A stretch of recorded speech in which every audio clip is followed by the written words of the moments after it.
I wanted to talk a little bit about some extra boosts that you can give to a character even if they're already at the max. So if you'll notice, I'm going to click on inventory down at the bottom, and it's going to bring me to my inventory of characters.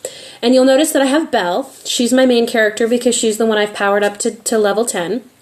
And underneath where it says level 10 next to her character, you see that she's maxed out. But underneath that, you can see that she has, under luckiness, 198 plus 44, and under thriftiness, she has 212 plus 71. And that 44 and that plus 71 are what we call buffs. They actually give my character more points based on some of the other characters that I have powered up. And where you can tell that, or where you can turn that on, is underneath Collection. If you click on Collection, you can see the different collections of characters that I have. And this allows for me to add some more points in luckiness and thriftiness to my Belle character based on having these collections. So if you'll notice, underneath the frozen characters, there's 4 luckiness, 18 thriftiness, and then the 4 is a gold boost or a trophy bonus. So you'll notice that the possible maximum for luckiness, if I had powered up all of these characters, would be 10. I have 4 of the 10. And then the thriftiness, I have 18, but the possible, if all of the characters are powered up, is 50. So the total actual buff points that I can get across both characters, or both of the luckiness and thriftiness characteristics, are 60 for this. So each of the different collections have that different properties. So if I click underneath the plus sign and I click under that little pad type thing, you'll notice that it brings up the figure collections. And right now I have the availability of turning on 2 buffs. Until I get to level 70, I can only do 2. I'm not quite at level 70 yet. So Olaf and Friends and Beauty and the Beast is what I have activated. Now, when I look through this and I did some adding up of the different options that are there, the 3 best buffs, if you have them powered up to the max, are Olaf and Friends, Disney Princesses, and Villains.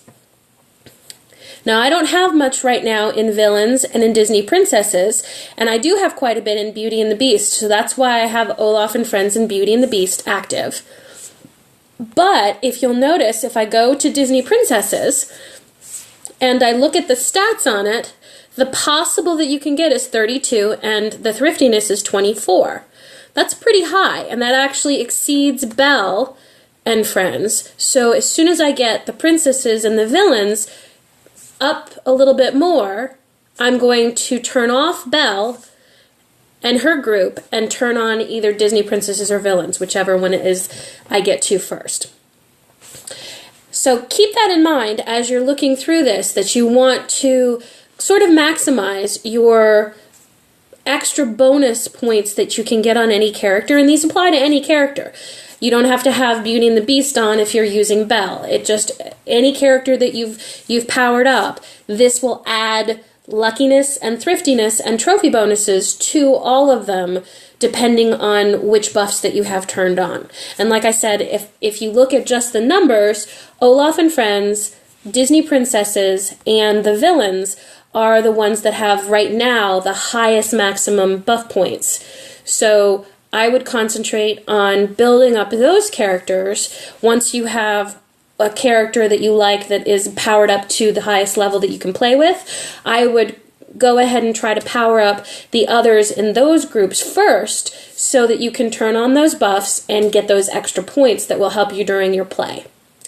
So I hope this has been helpful. I didn't really understand what buffs were and how to use them for the longest time, so I would like to think that this might help some of you to understand and turn them on so that you can start to get some of those extra points when you're playing.